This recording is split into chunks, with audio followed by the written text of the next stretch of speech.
네, 이번 강의는 3주차 인간과 복지정책 첫 번째 세션 중에서 2차 시에 해당되는 것으로 사회복지정책과 사회사상에 관한 첫 번째 강의가 되겠습니다.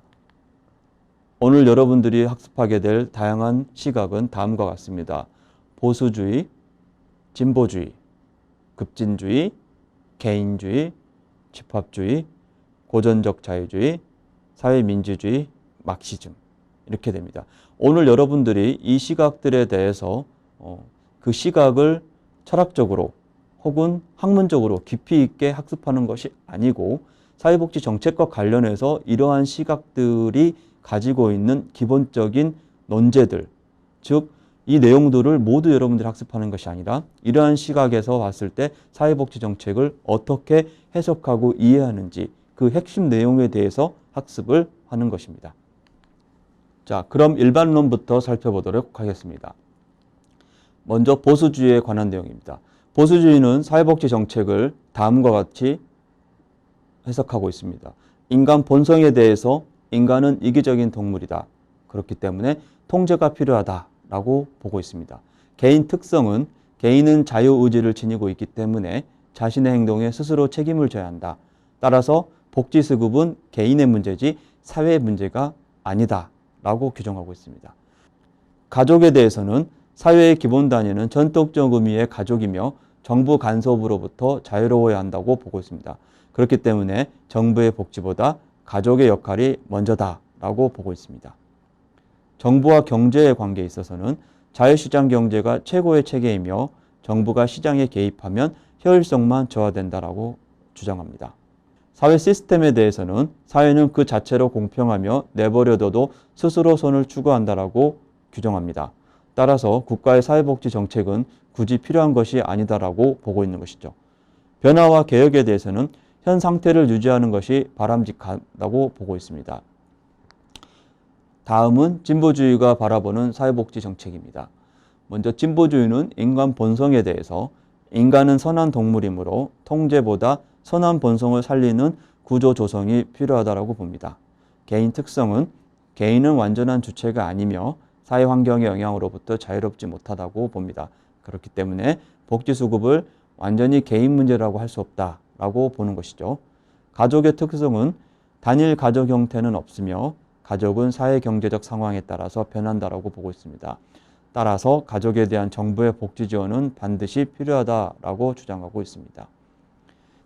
정부와 경제의 관계에 있어서 자유시장 경제는 정의와 평등을 실현하는 데 불완전한 체계이기 때문에 정부 통제가 반드시 필요하다라고 주장하고 있습니다. 사회 시스템에 관해서는 공평한 경쟁을 위한 사회 통제가 반드시 필요하다라고 보고 있습니다.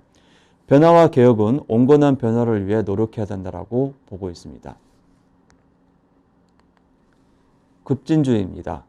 급진주의는 인간 본성에 대해서 인간은 선하지만 사회 제도에 따라 악해질 수도 있다고 봅니다. 개인 특성에 관해서는 개인은 사회경제적 구조에 큰 영향을 받고 따라서 복지수급을 완전히 개인 문제다라고 할 수 없다고 봅니다. 따라서 국가의 복지수급이 필요하다라고 보는 입장이 되겠죠. 가족의 특성은 전통적 가족은 지배적이고 가족은 늘 변화하기 때문에 정부 지지가 필수적이다라고 보고 있습니다. 개인의 특성과 가족의 특성이 일맥상통하는 부분이 있습니다. 정부와 경제, 자유시장 경제는 본래 착취적인 구조이며 시장경제하에서 자유와 정의의 실현은 불가능하다라고 보고 있습니다. 그렇기 때문에 사회주의 경제체제만이 유일한 대안이다라고 주장하고 있습니다. 사회 시스템에 관해서는 사회는 부자와 가난한 자 사이에 불공평을 내재하고 있으며 이러한 구조는 반드시 개혁되어야 한다고 주장하고 있습니다. 변화와 개혁에 관해서는 변화는 반드시 근본 체제를 변화시키는 것이어야 하며 이를 위해서는 혁명만이 유일한 길이라고 보고 있습니다. 자, 우선 지금까지 살펴본 보수주의, 진보주의, 급진주의가 바라보는 사회복지 정책에 대한 시각들을 여러분들은 앞에서 보여줬듯이 인간 본성, 개인 특성, 가족 특성, 정부와 경제, 사회 시스템, 변화와 개혁 이 6가지 파트별로 해서 여러분들은 서로 비교해서 설명할 수 있어야 되겠습니다. 다음은 사회복지 정책과 개인주의에 관한 내용입니다. 개인주의는 보수주의적 정치 성향을 가지고 있습니다. 사회 문제에 대해서는 개인의 책임이라고 간주하고 있고 시장은 규제가 없이 자유로워야 한다고 보고 있습니다. 따라서 정부는 최대한 작아야 하고 행정 권력은 분권화되어야 한다고 보고 있습니다. 그렇기 때문에 사회복지 정책은 민간 조직, 종교단체의 역할을 강조하고 있고 사회안전망은 최소한에 그쳐야 된다고 보고 있습니다. 다음은 집합주의입니다. 집합주의는 진보주의적인 정치 성향을 가지고 있고 사회 문제에 대해서 사회 구조적 원인에 의한 것이 개인적 요인에 의한 것보다 많다라고 보고 있습니다. 다시 말해서 사회 문제의 책임을 개인이 아닌 사회 구조에서 찾고 있는 것이죠. 그리고 통제되지 않는 시장은 수많은 부작용을 낳는다고 보고 있습니다. 그렇기 때문에 정부는 시장 실패를 통제할 수 있을 만큼 커야 하고 행정 권력은 중앙 집권화되어야 한다고 보고 있습니다. 집합주의는 사회복지 정책을 공적 개입이 필요하다고 보고 있고 사회 안전망은 시민권에 기반해서 확대되어야 한다고 보고 있는 것이죠. 이것은 집합주의가 사회 문제를 그 원인에 대해서 개인적 요소에서 찾는 것이 아니고 사회 구조에 그 원인이 있다라고 보는 것과 같은 맥락에 있는 것이라고 할 수 있겠습니다. 다음은 고전적 자유주의가 바라보는 사회복지 정책에 대해서 학습하도록 하겠습니다. 고전적 자유주의는 19세기 서유럽과 미국을 중심으로 발전한 사조입니다. 정부의 시장에 대한 간섭을 부정하고 상공인들의 자유로운 경쟁을 지지하는 입장입니다. 개인의 선택과 책임을 강조하고 국가의 적극적 복지 정책을 비판하는 입장입니다. 노동을 할 수 있는 사람들에게 노동시장에 복귀할 수 있도록 하는 제한된 복지 정책을 지지합니다. 핵심 사상가로는 아담 스미스, 토마스 멜서스, 데이비드 리카도를 들 수 있겠습니다. 아담 스미스는 여러분도 잘 알고 있는 국부론을 조술한 사람으로 국가 개입이 없는 자유시장 상태에서 보이지 않는 선에 의해 사회 질서가 유지된다라고 주장을 한 사람입니다. 그렇기 때문에 정부의 적극적인 복지 정책에 대해서 소극적인 입장을 가질 수밖에 없겠죠. 토마스 멜서스는 인구와 식량의 관계에 관한 인구론을 저술한 학자이죠. 인구와 식량의 관계에 있어서 멜서스는 인구는 기하급수적으로 늘어나는데 식량은 산술급수적으로 늘어나기 때문에 둘과의 불일치에서 오는 부작용에 대해서 해결할 필요가 있다라고 주장했던 사람입니다. 멜서스는 빈민법은 노동의지를 저해하고 빈곤의 악순환을 일으킨다고 보았고 자유무역과 시장 발달을 통한 장기적 경기부양을 지지했습니다. 다시 말해서 멜서스는 복지정책에 대해서 소극적인 입장을 가지고 있었던 것이죠. 세 번째, 데이비드 리카도는 자유무역이 특정 국가에게 불이익이더라도 자유무역에 참여하는 다른 국가가 상대적인 이익을 냈다면 결국 국가 간 상호이익으로 이어질 수밖에 없다라고 주장을 하고 있습니다. 따라서 데이비드 리카도는 지금 현재 여러분들이 살고 있는 시대에서의 자유무역을 지지한 고전학자가 되겠습니다. 다음은 사회민주주의에 관해서 학습하도록 하겠습니다. 사회민주주의는 막스주의를 기초로 하고 있습니다. 하지만 막스주의가 지지한 혁명의 방법이 아닌 민주적 방법을 통한 평등사회 구현을 목표로 하고 있습니다. 사회민주주의는 막스주의를 기초로 하고 있습니다. 하지만 막스주의가 지지한 혁명의 방법이 아닌 민주적 방법을 통한 평등사회 구현을 목표로 하고 있습니다. 우리가 아직 막스주의에 대해서 앞에서 살펴보지 않았는데 뒷부분에서 막스주의를 보다 자세하게 살펴보도록 하겠습니다. 두 번째, 불평등의 원인을 사회 구조에서 찾고 고소득층의 증세를 통해서 복지정책의 확장을 시도한다는 점에서 진보주의에 가까운 시각입니다. 그러나 그것을 실현하는 방법에 있어서 시장 원리를 전적으로 부정하지 않는다는 점에서는 막스주의자들로부터 비판을 받고 있습니다. 즉 방법론에 있어서는 보수주의에 가깝다는 것이죠.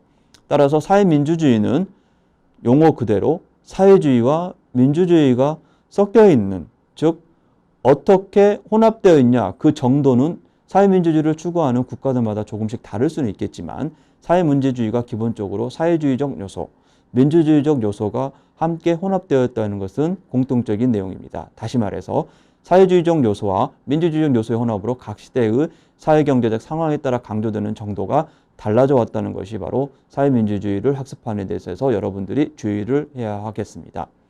대표적으로 사례를 들자면 영국의 경우 보수당과 신노동당이 갖고 있는 사민주의적 정도의 차이는 명확하지만 어찌되었든 둘 모두 삼인주의적 성격을 가지고 있다고 볼 수 있습니다. 우리가 일반적으로 봤을 때 영국의 경우 보수당과 신노동당, 구노동당의 경우에는 두 정치 세력이 서로 상반된다라고 볼 수도 있겠지만 두 세력이 삼인주의적 성격은 공통적으로 갖고 있다라고 할 수 있겠습니다. 물론 그 정도가 어느 정도 되느냐는 서로 다를 수가 있겠죠. 미국의 경우 민주당의 오바마 케어가 가장 대표적인 사회민주주의적 사회복지 정책에 해당되겠습니다.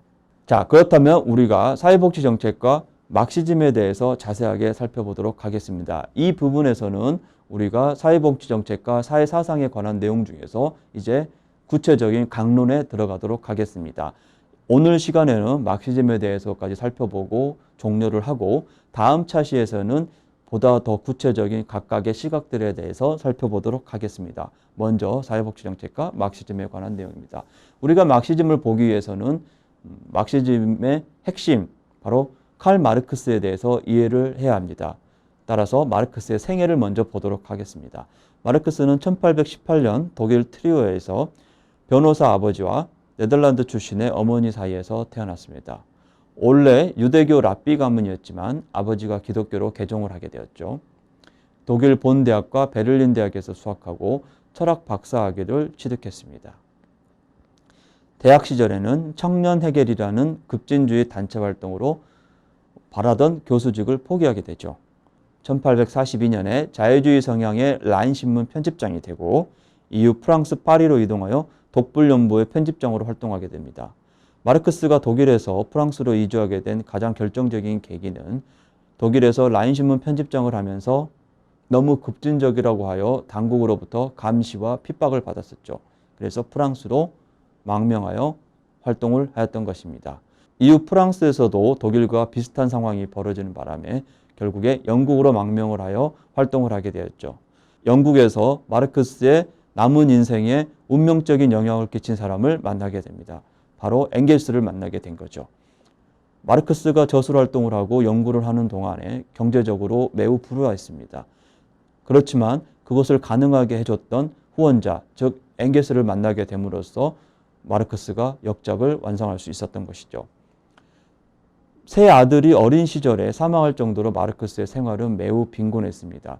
생활인으로서의 마르크스와 학자로서의 마르크스가 구별되는 지점이기도 합니다. 그리고 1883년에 런던에서 사망을 했죠. 마르크스의 무덤은 영국 런던 북부에 현재 위치하고 있습니다. 주요 개념에 대해서 살펴보도록 하겠습니다. 우리가 막시즘을 이해하는 데 있어서 다양한 개념들이 등장할 수 있지만 그것을 우리가 오늘 다 학습할 수는 없습니다. 사회복지 정책과 관련해서 사회복지 정책의 논리, 구체적인 내용들의 기반이 되었던 마르크스의 주요 개념만 뽑아서 여러분들한테 설명을 드리겠습니다. 먼저 상품입니다. 마르크스가 봤을 때 상품이라고 하는 것은 사용가치와 교환가치를 가지고 있는 것은 모두 상품이 될 수가 있겠습니다. 사용가치라 하면 상품 본래의 가치를 말합니다. 예를 들면 안경의 경우 안경이 가지고 있는 역할이 있겠죠. 그 역할이 바로 안경이라는 상품의 본래의 가치, 즉 사용가치가 되겠습니다. 교환가치는 다른 상품과 동등한 가치로서 교환이 이루어질 수 있게 하는 가치를 말합니다. 교환가치의 등가성은 투입된 노동시장을 비교해서 확인이 가능합니다. 따라서 사용가치와 교환가치는 다를 수도 있고 같을 수도 있겠습니다. 하지만 대부분의 경우에는 많이 다르죠. 다시 말해서 특정 상품이 가지고 있는 사용가치는 그 본래의 가치가 되겠고 그 상품이 시장에서 교환되는 가치는 그 본래의 가치와 다를 수도 있는 것이죠. 두 번째, 생산수단 개념입니다. 생산수단이라 하면 생산에 필요한 물건, 도구 등을 말합니다. 예를 들면 원자재, 기계, 공장 등을 말합니다. 이 생산수단이라는 개념을 마르크스의 주요 개념 중에 매우 중요합니다. 뒷부분에서 얘기를 하겠지만 우리가 자본가와 프롤레타리아가 구분되는 가장 핵심 요인 중에 하나가 생산수단을 가지고 있냐, 가지고 있지 않냐가 되겠습니다. 자, 그러면 자본가에 대해서 살펴보도록 하겠습니다. 자본주의 사회에서 생산수단을 소유하고 있는 사람, 노동자를 착취할 수 있는 위치에 있는 사람. 여기서 착취라는 표현이 좀 강한 표현일 수도 있지만 마르크스가 사용했던 그 개념을 그대로 사용하기 때문에 본 강의에서도 용어를 착취라는 용어를 사용하도록 하겠습니다. 프롤레타리아는 자본주의 사회에서 생산수단을 소유하고 있지 않으며, 다시 말해서 앞에서 말했던 자본가는 생산수단을 소유하고 있는 사람, 프롤레타리아는 소유하고 있지 않은 사람, 이렇게 대비가 될 수 있다고 하겠습니다. 계속해서 자신의 노동력을 자본가에게 팔아야만 생계를 유지할 수 있는 사람들을 프롤레타리아라고 얘기합니다. 즉 자본주의 사회에서 생산수단을 소유하고 있는 경우에는 그것을 소유하고 있기 때문에 자신의 노동력을 팔아서 생존할 필요가 없겠죠.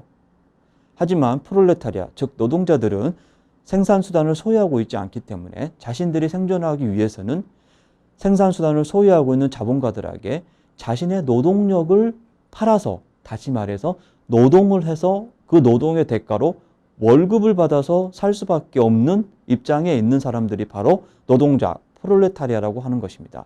마르크스는 이렇게 자본가와 프롤레타리아를 구분을 할 때 생산수단을 가지고 있냐, 가지고 있지 않냐의 차이를 두고 구분을 했습니다. 이 개념은 우리가 사회복지 정책의 당위성을 얘기할 때 활용될 수 있는 개념으로 매우 중요한 개념이라고 할 수 있겠습니다. 다음은 노동입니다. 자연에 의해 생산된 원료를 가공하는 것을 마르크스는 노동이라고 했습니다. 따라서 마르크스에게 자본가가 기획 경영하는 것은 노동이라고 할 수 없습니다. 노동가치설은 모든 가치는 노동으로 나온다는 마르크스의 이론을 말합니다. 따라서 노동가치설의 원천은 프롤레타리아가 되겠습니다.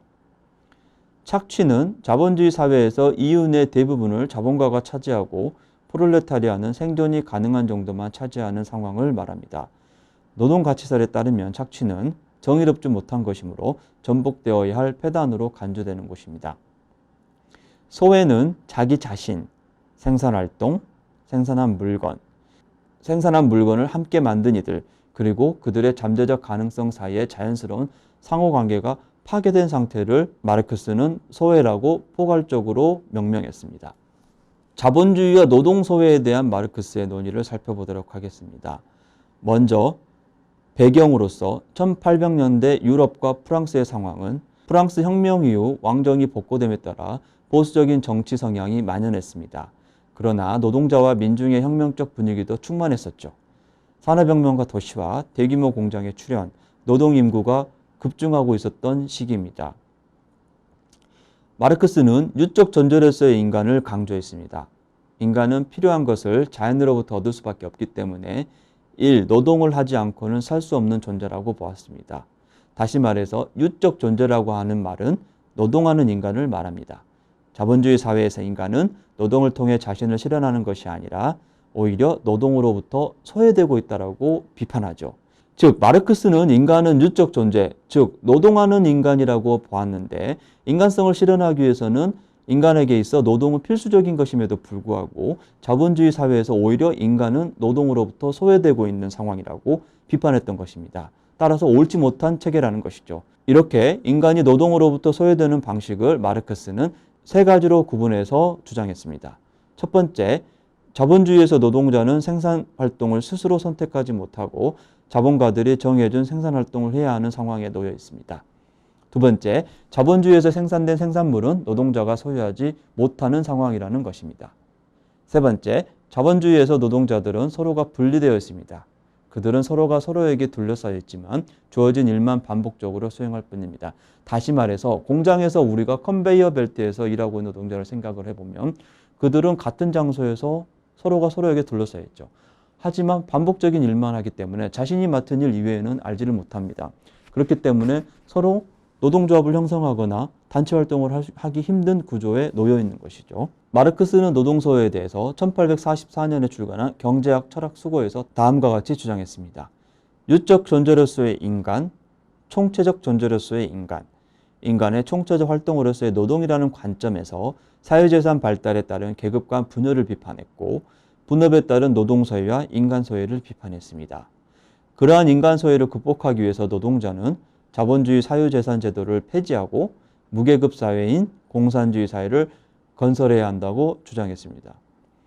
따라서 마르크스는 공산당 선언에서 프롤레타리아가 혁명 이후에 새로운 시대를 이끌어갈 것으로 예언하고 다음과 같이 선언했습니다.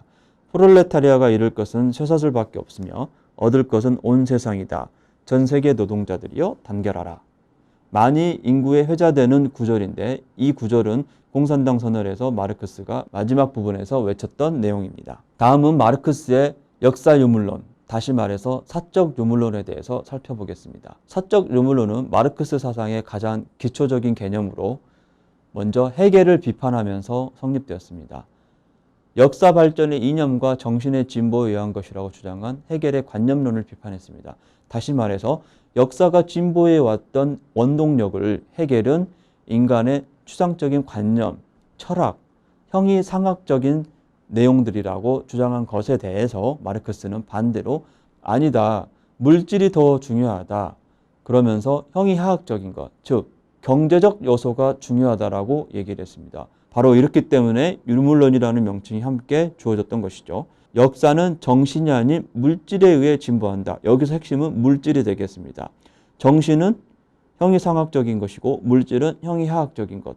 우리가 사회를 단순히 이분법적으로 본다고 하면 물질적인 것과 정신적인 것 이렇게 나눠볼 수 있겠죠. 다시 말해서 헤겔은 정신적인 것이 물질적인 것을 결정하고 역사의 변화를 주도해 왔다고 주장한 반면에 마르크스는 그 반대로 물질적인 것이 정신적인 것을 결정하고 역사의 진보는 정신적인 것이 아닌 물질적인 것이 가장 근본에 위치했었다라고 주장을 했던 것이죠. 이 내용에 대해서 마르크스는 독일 이데올로기라는 저서에서 인류 최초의 역사적 행위는 물질적 생활 자체의 생산이다라고 주장을 했습니다. 인류의 재생산을 위해 성적 욕구와 물질적 욕구가 반드시 필요할 수밖에 없고 재생산은 사람들과 물질적 교류관계에서 이루어지는데 분업이 발달하고 생산력이 증대되면서 물질적 지배와 피지배 관계가 형성되고 인간 사회가 발생한다라고 주장을 했습니다. 다음은 하부구조와 상부구조에 관한 내용입니다. 정치경제학 비판 서문에서 마르크스는 사회를 상부구조와 하부구조로 구분해서 설명을 했습니다. 계급투쟁의 역사를 정신의 진보가 아닌 물질적인 사회 조건의 변화와 연관시켜서 설명을 했는데 생산력과 생산관계의 모순에 관해서 주장을 했습니다. 다시 말해서 각 사회의 지배계급은 기존의 생산관계를 유지함으로써 지배계급을 유지하려 하지만 생산력이 발전하기 때문에 이전의 생산양식, 다시 말해서 하부구조를 말하는 것이죠. 이전의 생산양식은 새로운 생산양식으로 이동하게 됩니다. 그렇기 때문에 계급투쟁은 반드시 발생할 수밖에 없다라고 보는 것이죠. 사회는 두 부분으로 이루어진다라고 보았습니다. 정치적이고 이데올로기적인 상부구조와 경제적이고 물질적인 하부구조, 즉 토대로 나눠진다고 보았고 상부구조는 국가와 다양한 의식, 관념을 포함하며 하부구조는 생산 양식과 생산 관계를 포함하는 구조입니다. 상부구조는 하부구조의 영향을 받고 따라서 토대가 사회 형성의 결정적인 요인이라는 것이죠. 즉 물질이 정신에 우선한다. 다시 말해서 유물론적 사관을 그대로 보여주고 있는 것이라고 하겠습니다. 다음은 노동착취 개념입니다. 마르크스의 노동착취 개념은 자본론에 가장 잘 나타났습니다. 자본론에서 마르크스는 노동이 생산한 가치 중 노동자에게 주어지는 것은 임금, 지주에게 지불되는 것이 지대, 그 외에는 모두 이윤이라고 보았습니다. 자본가는 노동과정을 통제하여 생산량을 늘림으로써 총 생산물 중에서 임금이 차지하는 비중을 최소화하고 이윤을 최대화하려고 한다고 했습니다. 이런 불합리한 과정을 노동자는 생산수단을 소유하고 있지 못하기 때문에 참을 수밖에 없습니다. 생산수단 부분 앞에서 우리가 살펴봤죠. 노동이 이익의 원천임에도 노동자는 그것의 일부만 받기 때문에 이는 곧 노동착취라고 했습니다. 다시 말해서 발생된 이윤을 모든 노동자들이 균등하게 분배받는 것이 아니고 노동자들은 월급만 받고 월급 지급에 소요되는 비용을 뺀 나머지 이윤들은 모두 자본가가 가져가기 때문에 그 구조가 불합리하다라고 보았던 것이죠. 왜냐하면 상품을 생산하는 것은 자본가가 아닌 노동자였기 때문이라는 것입니다. 구체적으로 노동이 착취되는 방식을 두 가지로 설명했습니다. 첫 번째, 절대적인 노동시간을 최대한 연장하는 방법. 다시 말해서 임금은 동결하고 노동시간을 더 늘려서 이윤을 최대화하는 것. 가장 대표적인 것이 야근이 되겠습니다. 두 번째로 상대적인 노동시간을 최대한 연장하는 방법이 있습니다. 동일한 노동시간에 해야 하는 일을 양을 늘리는 것입니다. 예를 들면 컨베이어 벨트의 운영 속도를 증가시켜서 노동 강도를 늘리는 것이죠. 수고하셨습니다.